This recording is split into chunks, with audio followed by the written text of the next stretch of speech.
একজন মুসলিম শিশু সে যখন জন্মগ্রহণ করে তখন তার বাবা মা সাধারণত তাকে মক্তবে পাঠায়, নামাজ পড়া শিখে, কোরআন তিলাওয়াত করা শিখে। স্কুলের পেরিয়ে সে যখন কলেজে কিংবা ভার্সিটিতে যায়, ধীরে ধীরে সে তার ধর্মীয় আবেগটা হারিয়ে ফেলে। আগে আমাদের মজলিসগুলো, আমরা যখন বাবা মা ভাই বোন একসাথে বসতাম, ওই মজলিসটা হয়তো টোটালি একটা ইসলামী মজলিস। একটা কথা শুরু হয়েছে বাবার মুখ থেকে, এটা নিশ্চয়ই কোরআন হাদিসের কোনো ঘটনা দিয়ে শুরু হয়েছে, নবীদের কোনো জীবনী শুরু হয়েছে, বা কোনো ওলি আল্লাহর লাইফ থেকে শুরু হয়েছে। কিন্তু এখন হচ্ছে কি, প্যারেন্টস ঠিক টাইমে ঘুম থেকে উঠছে না। ইসলামী তাহজিব তামাদ্দুন সংস্কৃতির যে চর্চা, এটাকে জাস্ট কেমন কোনো একটা মাস কেন্দ্রিক হয়ে গেছে, কোনো একটা দিন কেন্দ্রিক হয়ে গেছে। আমরা যেভাবে আর্জেন্টিনা কিংবা ব্রাজিলের খেলা দেখার জন্য বসি, চনাচোর নিয়ে, কোক নিয়ে, খুব কনসেন্ট্রেট, কোটার পরে সবাই কনসেন্ট্রেট, এবং একজন আরেকজনকে সাপোর্ট করছে। চনাচোর এনেছি, চিপস এনেছি, কোক এনেছি। তা আমরা কি কখনো সেভাবে ইসলামী কোনো আলোচনার জন্য বসেছি?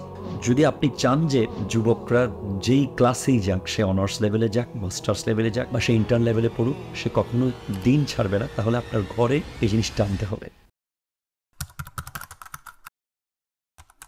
মোহতারাম, আমরা কথা বলছিলাম মুসলিম স্টুডেন্টদের লাইফ রুট ম্যাপ কী হবে সে ব্যাপারে।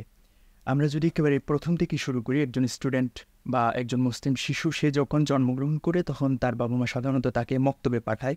সে প্রথমত নামাজ পড়া শিখে, কোরআন তিলাওয়াত করা শিখে, এবং ধীরে ধীরে সে যখন কৈশোর অতিক্রম করে যৌবনে পদার্পণ করে স্কুলের পেরিয়ে সে যখন কলেজে কিংবা ভার্সিটিতে যায়, সে ধীরে ধীরে সে তার ধর্মীয় আবেগটা হারিয়ে ফেলে।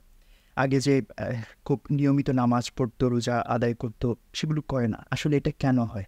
আসলে এই ব্যাপারটা নিয়ে যদি কথা বলি, ফার্স্টে আমাদেরকে বলতে হবে যে বর্তমানে আমাদের পৃথিবীটা এমন একটি জায়গায় দাঁড়িয়ে আছে, আমাদের অতীতের যে ইসলামী তাহজিব তামাদ্দুন যে সংস্কৃতিগুলো মারাত্মকভাবে লোপ পাচ্ছে।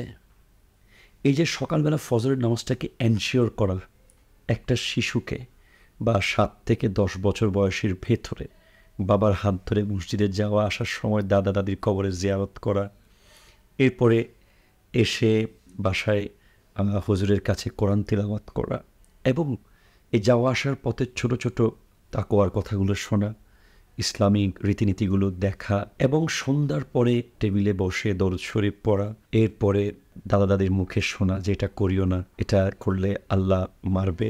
এরপরে মা বাবারা যখন দুধ পান করাতো সন্তানদেরকে বা ভাত খাওয়াতো, বা যে কোনো বিষয়ে বলতো তুমি এটা করিও না, আল্লাহ মারবে, ফেরেস্তা আসবে, জাহান্নাম আছে, এই টাইপের কথাগুলো চলত। তো একটা মানুষের এইজ যখন 10 বছর বয়স, 10-এর ভিতরে যদি তার মধ্যে জিনিসগুলো ঠুকিয়ে দেওয়া যায়, সেগুলো পাথরে খোদাই করার মতো হবে। কিন্তু এখন হচ্ছে কি, তার প্যারেন্টস ঠিক টাইমে ঘুম থেকে উঠছে না, প্রথমত।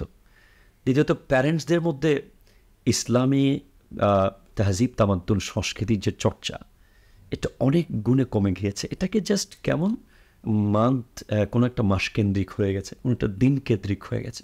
রেগুলার যেটা প্র্যাকটিস করার ব্যাপার, এটা দিন দিন লোপ পেয়েছে।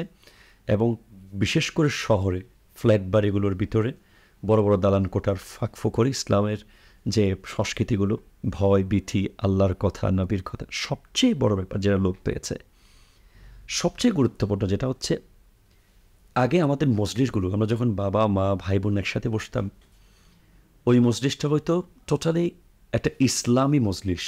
আমরা বলতে পারি যে একটা কথা শুরু হয়েছে বাবার মুখ থেকে, এটা নিশ্চয়ই কোরআন হাদিসের কোনো ঘটনা দিয়ে শুরু হয়েছে, নবীদের কোনো জীবনী শুরু হয়েছে, বা কোনো ওলি আল্লাহর লাইফ থেকে শুরু হয়েছে। সেখান থেকে মা কিছু অ্যাড করলো, বা সন্তানরা কেউ এখানে ইনভলভ হয়ে গেল।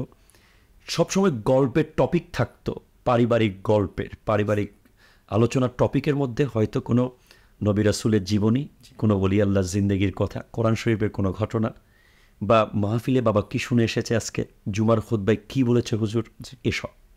যে এখন এই টপিকগুলো হয়ে গেছে টোটালি হিংসাত্মক, নিন্দামূলক, কম্পিটিশন মনোভাব নিয়ে কথা বলা। তোর চাচা এমন হয়ে গেছে, তুই কি হচ্ছিস, তোর চাচতো ভাই এত বড় হয়ে গেছে, তোর কাজ কি, আমার ভাই ওখানে জায়গা দখল করে ফেলেছে, আমার এই হয়েছে, আমার ব্যবসার এই সমস্যা হয়েছে, আমার মানে দুনিয়া টাইপের। সেখানে অনেক বেশি গিবতের চর্চা। এক্স্যাক্টলি। আরেকটা পয়েন্ট খুব ইম্পর্টেন্ট, যেটা হচ্ছে এই যে আমাদের দাওয়াতুল খায়ের নামে একটা প্রোগ্রাম আমাদেরকে দিয়েছেন ওয়ার্ল্ড ক্লাস ইসলামিক স্কলার, একজন গ্রেট পলিটিশিয়ান, সৈয়দ মোহাম্মদ সাবের সাকিবুল্লাহ মাত্তাজিল্লাহ। এই জিনিসটা প্রত্যেক ঘরের জন্য খুব জরুরি। কেমন? যে আমাদের ঘরের 5 জন মানুষ আমরা বসলাম সপ্তাহে একদিন, যদি আপনি চান যে যুবকরা যেই ক্লাসেই যাক, সে অনার্স লেভেলে যাক, মাস্টার্স লেভেলে যাক, বা সে ইন্টার লেভেলে পড়ুক, সে কখনো দিন ছাড়বে না, তাহলে আপনার ঘরে এই জিনিসটা আনতে হবে। কীভাবে? একটা মজলিস হবে প্রতিদিন। আমরা যেভাবে আর্জেন্টিনা কিংবা ব্রাজিলের খেলা দেখার জন্য বসি, চনাচোর নিয়ে, কোক নিয়ে, খুব কনসেন্ট্রেট, গোটা করে সবাই কনসেন্ট্রেট, সবার মন মানসিকতা যে কী হচ্ছে, এবং একজন আরেকজনকে সাপোর্ট করছে। চনাচোর এনেছি, চিপস এনেছি, কোক এনেছি। তা আমরা কি কখনো সেভাবে ইসলামী কোনো আলোচনার জন্য বসেছি? বসি নাই। আগেও কিন্তু আমরা বসতাম না। এটা আমাদের পারিবারিক রীতিনীতির মাধ্যমে, আমাদের বংশগত কারণে এগুলো হয়ে যেত। দাদা এভাবে আলোচনা করতো, তাই হয়তো কোনো দাদার পর দাদা অলি ছিল, বা কোনো একটা বংশের কোনো একজন লোক আল্লাহর বড় নেককার বান্দা ছিল, সেই কারণে এটা হয়ে এসেছে।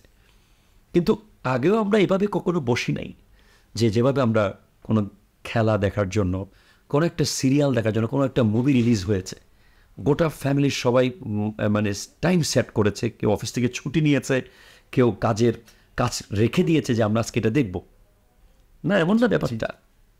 কিন্তু আপনি দেখবেন যে আমরা এইভাবে কখনো দিনই আলোচনার জন্য বসি না। এবং I would like to say to all the parents, আমি সকল বাবা মাকে বলবো যে আপনি সপ্তাহে একদিন অ্যাটলিস্ট দিনই আলোচনার জন্য বসুন, পরিবারকে নিয়ে বসুন।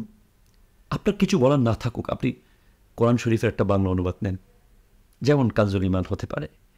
আপনি যে কোনো একটা সূরা শুরু করেন, একটা আয়াতের একটা হেকায়ত, কোরআনের যে কাসাসুল কোরআন আছে, ঈসা আলাইহিস সালামের জীবনের ঘটনা আছে, আপনার মুসা আলাইহিস সালামের জীবনের ঘটনা, নবীজির জীবনের কথাবার্তা আছে, এরপরে আসেফ বিন বারখিয়ার কথা আছে, উনি আল্লাহর জীবনী আছে। আপনি সন্তানদের নিয়ে বসুন যে আপনি এক পৃষ্ঠা অনুবাদ করুন, এখানে কি বলতে চেয়েছে কোরআনে। আপনি বলুন, সন্তানকে বলুন আপনার তুই অপর পৃষ্ঠা তুই পড়, বা ওই আয়াতটা তুই বল। কন্যাকে বলুন, মা তুমি ওই আয়াতটা বলো, বা আবার স্ত্রীকে বলুন তুমি এই আয়াতটা বলো। আরেকদিন আপনার যদি টেস্ট চেঞ্জ করতে ইচ্ছে করে, আপনি হাদিস নিয়ে বসুন। আরেকদিন আপনি সিরাত নিয়ে বসুন। আরেকদিন আপনি শেখ আব্দুল কাদের জিলানী রহমতুল্লাহ জীবনী নিয়ে বসুন। আরেকদিন আপনি শাহজালাল ইয়ামানের ইসলাম প্রচারের কথাগুলো আলোচনা করুন। আরেকদিন নবীজির জিন্দেগির যেই জিহাদি আলোচনাগুলো আছে, সেগুলো আলোচনা করবেন। এইভাবেই পরিবারে ইসলামী একটা ভাইব ধরে রাখতে হবে। দেন আপনার ছেলে, আপনার মেয়ে যখন সে প্র্যাকটিক্যাল লাইফে যাবে, এই মুহূর্তগুলো তাকে সবসময় টাচ করবে। সে কখনো আমানতের খেয়ানত করতে পারবে না।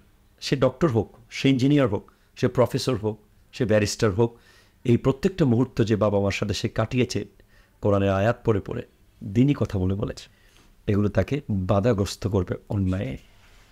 আশা করছি আমি পরিপূর্ণ বোঝাতে পারছি কিনা জানি না, তবে আমার মনে হয় এইভাবেই করলে বোধহয় ফিরে আসবে।